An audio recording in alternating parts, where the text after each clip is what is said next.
members of the party that are talking with the people at the grassroots. If you recall my history, I was a presidential aspirant twice.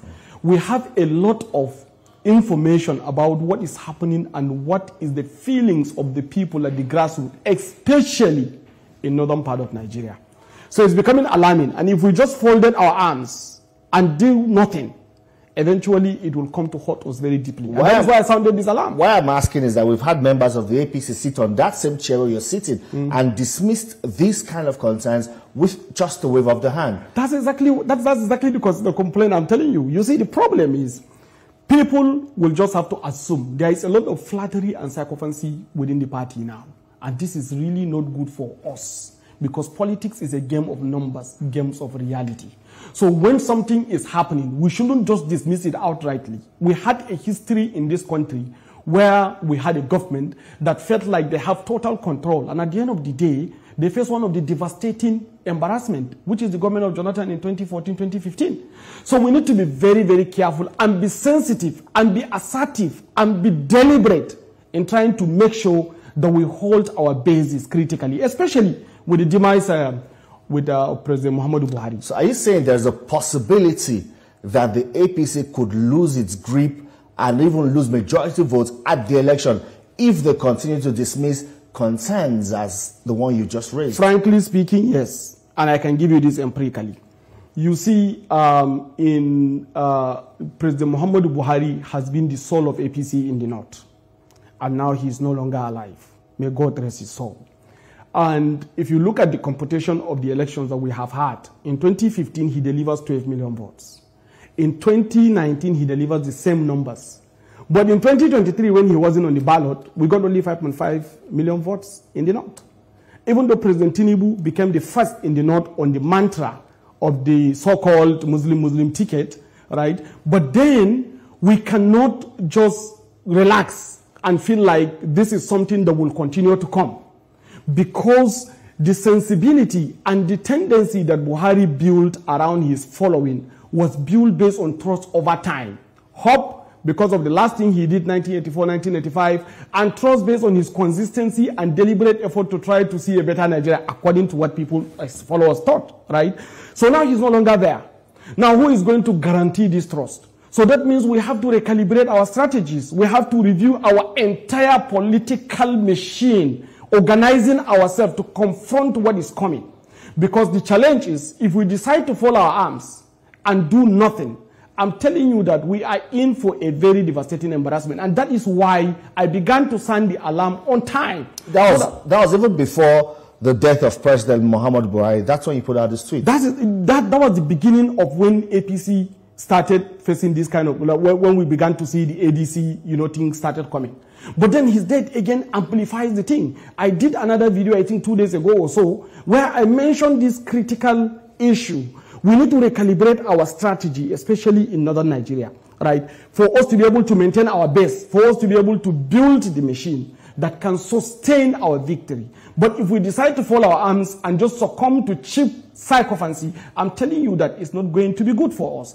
Especially the fact that if you look at, we have two aspects in Nigeria today, especially we in the APC, we have the government in our hand, but the politics is being distorted. From the beginning of coming of this administration, the president started facing sabotage by removing subsidy. People now began to cash out on this. Some of the sabotage even came from within, the NNPC where it hurt most. A lot of issues happened. Protests came on board. This one and that one were able to contain that situation. And don't forget, there were a lot of misinformation, disinformation, and fake news that went out again about the so-called Malta challenges and all those kind of things. So we were able to contain this issue, but that doesn't mean that the opposition doesn't have things in their basket to confront us. So the best solution is for us to find a way to reorganize the politics. We have the government, and the government has been doing an extremely well, except that we don't blow our trumpet the way we should do. And that is actually one of also our weakness. Our weakness is that we have a government, but we are slightly losing the politics. We didn't organize our party properly. So many party members are feeling alienated from the system. So there is a little bit Are you talking about the North now, or generally on a national scale? I think when you look at it in the national scale, like for especially like in the Southwest, there are so many concerns that I had. I have friends there. even in the Southwest, where the president base comes from, that most of the representation within the cabinet have not come from the political camps. They were just technocrats. So politicians are not carried along. They have refused to touch base with the people. Exactly. So that's where the problem is. Like if you go to all the ministers that came from the South, it's the same thing. If you come to the ministers that came from other places, if you come to the major critical offices that the president appointed, they were all politicians are not carried along. And these politicians are actually the main engine that control the So this matter, shouldn't their results be the yardstick? Their performance shouldn't it be the yardstick that should be used in judging them? You see, the challenge is this, right? We have this mantra of technocracy, right? Unfortunately, from within the politicians, there are some that are highly technocratic. And when it comes to democratic governance, you are not looking at just government performance, you are also looking at the political performance, because you need guarantee of trust from the citizenry. One of the mega problems we are facing is lack of trust, a disconnect of trust between the leadership and the led. And the only gap, the only people that will bridge this gap are politicians. And the politicians, the only thing they need is recognition and being carried along. A situation whereby they feel alienated is very, very dangerous. Now, when it comes to the governance, as I said earlier, we have done a very, very good job in the area of economy, in the area of security, even though there are mounting concerns, people are talking about these things. But what we recorded, especially in the area of security, is something that we have never seen in Nigeria since the resurgence of Boko Haram in 2019. Almost all the regions of the country have some level of stability. Now, we have 75 strong bandits in Nigeria prior to the takeover of this government. Today, we have only 3 alive. Almost all the major ones have been eliminated, especially in the Northwest. In the Northeast, Boko Haram is simply happening in paper. You hardly even hear any news again about Boko Haram because they are completely content. But there's still a concern in the North Central, especially Plateau State. Now, it's recurring. Yes, when you look at the Plateau and Benue case, it's actually majorly ethnic issue. And it's an inter-ethnic rivalry. Well, they will disagree with you on that, because, they also say that there are evidence to show that, a lot of these attackers come from outside the state to cause mayhem within these communities and then leave. Even we've had this kind of, comments from top military officers confirming that these issues are not communal clashes and they're not an inter-ethnic or intra-ethnic rivalry. I don't agree completely. Why? Because even the president was in Benue, and if you look at his statements clearly, was warning the political actors to get their acts together. Because the problem that has been happening in Benue case, for instance, has been happening for long between the Jukun, the thieves, and the Idomas. And then there is a political tension between the 2 mega political actors in the state, the governor and the SGF. And this thing is mostly egotistical, because the current governor used to be the pastor of the SGF. And now that the current governor came into the politics, he is supposed to submit to the political authority of his state. But the current governor felt like, since I was your pastor, I should continue to shepherd you. And this that's politics. That's politics. So we're talking about insecurity now. That's what it is. In fact, majority of the insecurities we have in Nigeria have 1 or 2 things to do with politics. Because the politicians, especially when you look at the opposition narrative, they always point to insecurity.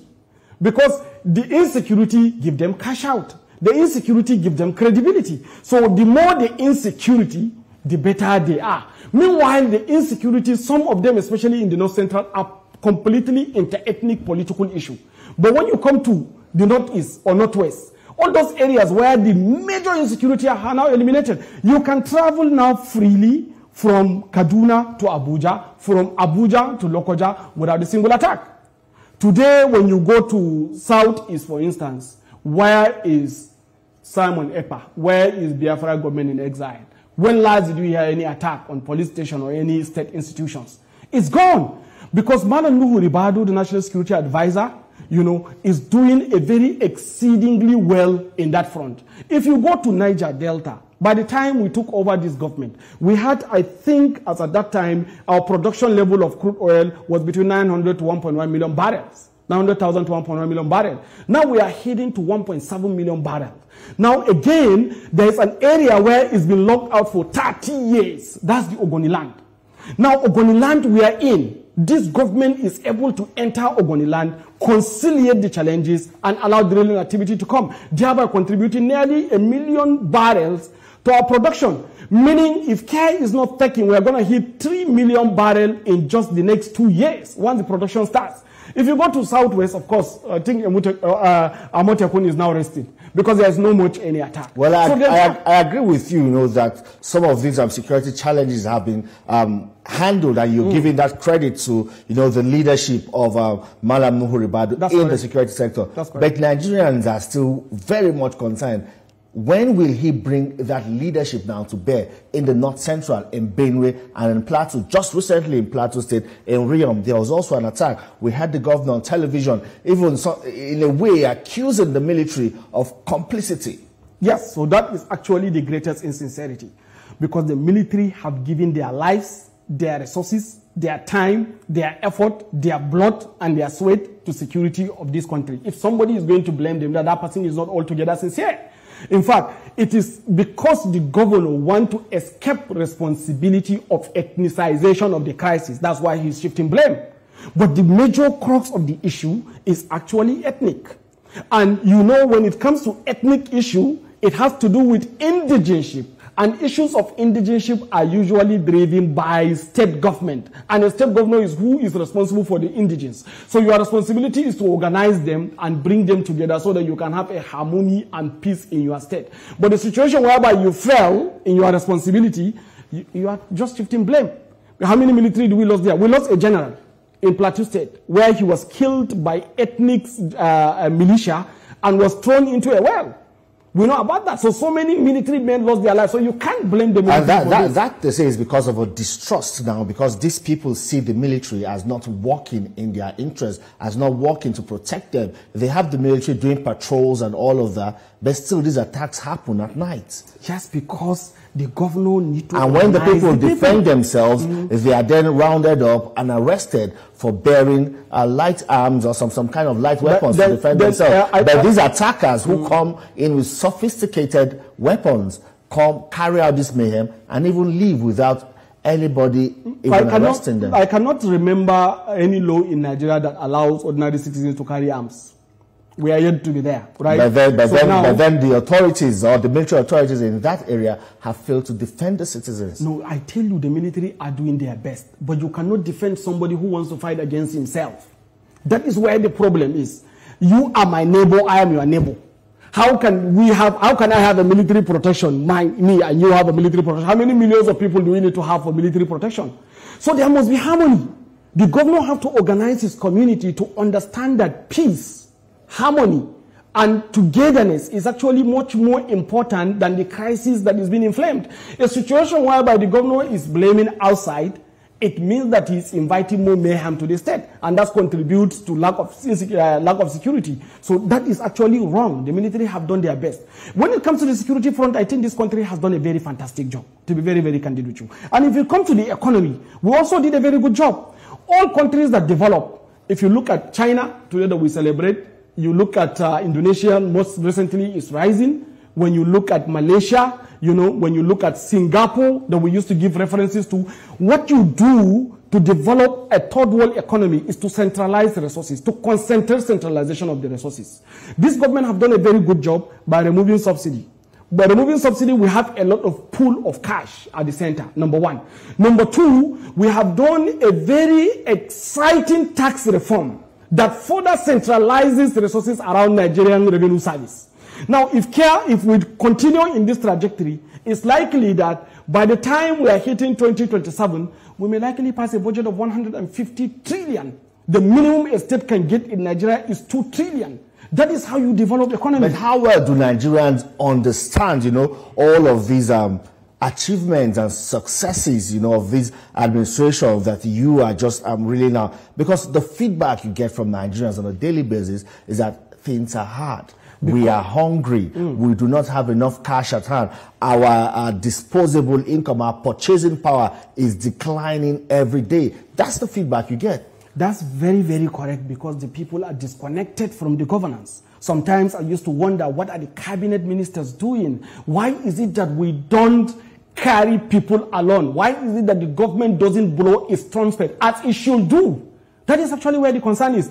There are visible, successful programs this government ran on renewed hope, and that hope is now coming, right? So before you get to consume hope, you must do some sacrifice. Now the sacrifices have been done. Some regulations have been amended. Some structures have been put in place where we begin to benefit.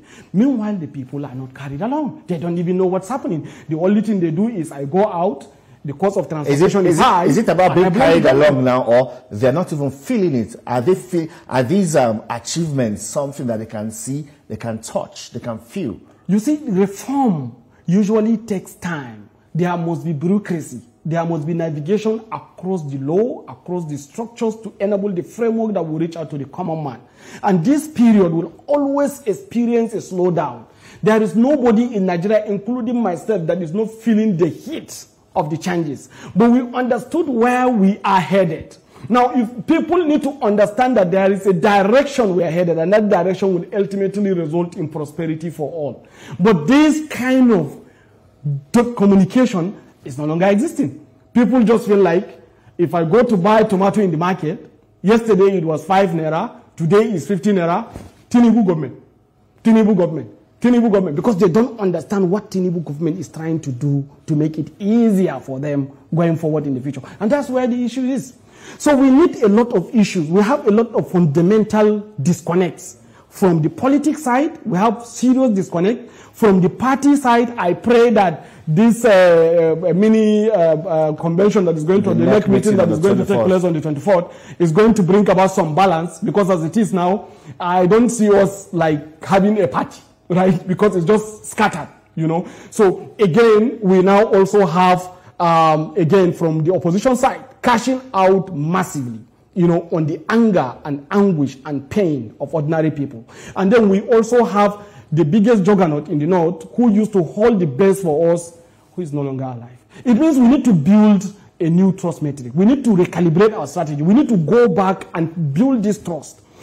Else, the last election, we won, as I said, in the north with 5.5 million votes. The total victory was about 8.7 million votes, right? This is a minority victory, a 33% victory. Now, we have Peter Obi winning the south, you know, and then we now have President Tinubu winning the north, right? So, and don't forget, even after we won the north, we lost some of the stronghold of the APC. Yeah. We lost Katsina, we lost Kaduna, we lost Kano, we lost Yobe, and I think again one of the states of the north central, we lost Sokoto, right? We only won Zamfara and Jigawa state.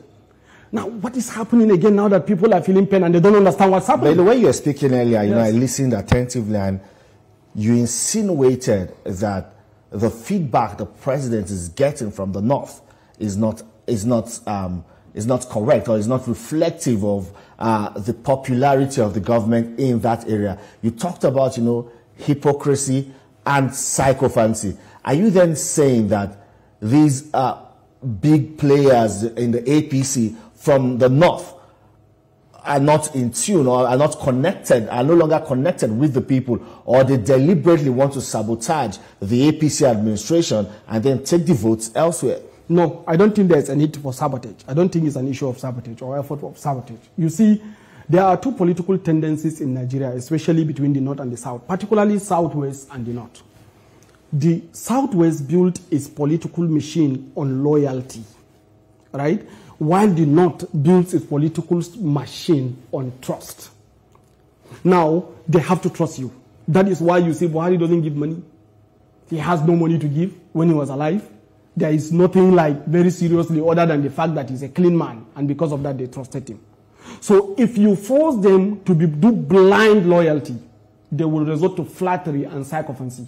And the tendency for betrayal at the end of the day is very high. And that's what is happening. That is what is happening. So what you do is allow them to flow their politics as they used to do to build that trust network. Or bring people that have trust of the people that will go and continue to re-engineer this machine. People should understand. People should create trust. And if a northerner trusted you politically, They will, no matter the difficulty, they will understand. And that is why you see, we had the recession during Buhari's first term, a lot of concern. In fact, the rise of banditry was so high.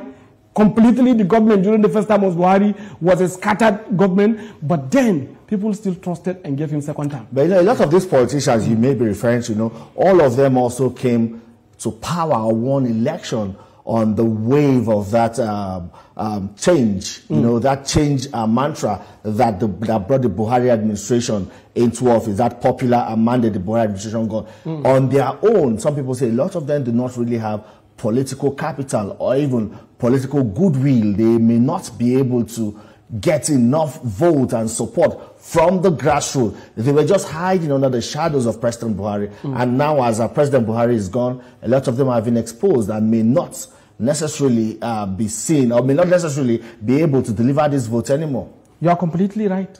That's actually the picture, because most of them, if you check the history pre-Buhari, is practically empty. It is now post-Buhari that they are trying to package themselves as political leaders. And so a lot of those ministers were now seen moving to the ADC who claim that they are from the CPC bloc, you know, and they are Buharists. You are saying that, you know, they actually do not have that capacity to move votes to the APC. At all. Their all target is that we want to cash out. We want to cash out from the current challenges, perceived challenges that Nigerians are facing. That's what they do. And they now package themselves, aligning with the same post-Buhari term, and then try to say how they can be able to get the chunk of Buhari vote. Some of them even aligning by saying that Buhari actually handed them responsibility to carry on with the political structures that he has. Why? Because he's no longer there. Nobody can validate that. So it means that we will also have to have our strategy to cash out. We have to increase our voting power. If we don't do that, we will leave it like that. And I'm telling you, it's going to be embarrassing for us. So the best solution is for us to look at these things in realistic terms. Not any politics. Sometimes you may not want to hear it if it is not good news for you. But it is a reality. It's the numbers that play.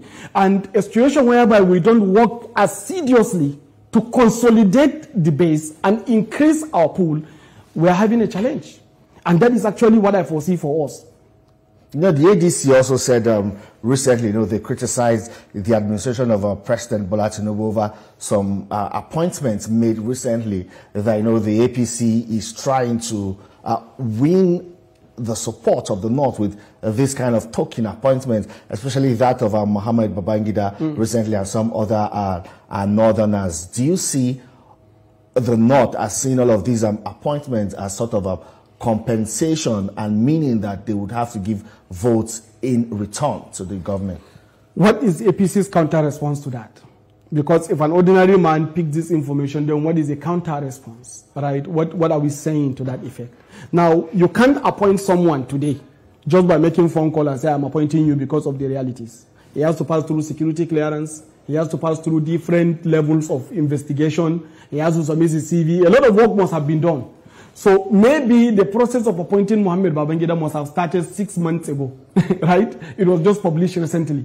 But then, this is what the ADC says. Now, what are we saying to counter this? What are our facts? We have also seen the APC's response to the ADC statement, you know, criticizing the state's funeral and, you know, the expanded FEC meeting that was organized to honor President Buhari. You know, they say that it's like a whitewash of the APC's image, battered image, according to them. Of course, it's a credit to APC. So you don't expect them to allow APC to take the credit. It's a very good credit. What the president did was a very good job, and that is why they are trying to maybe create another issue around it. Thank you very much.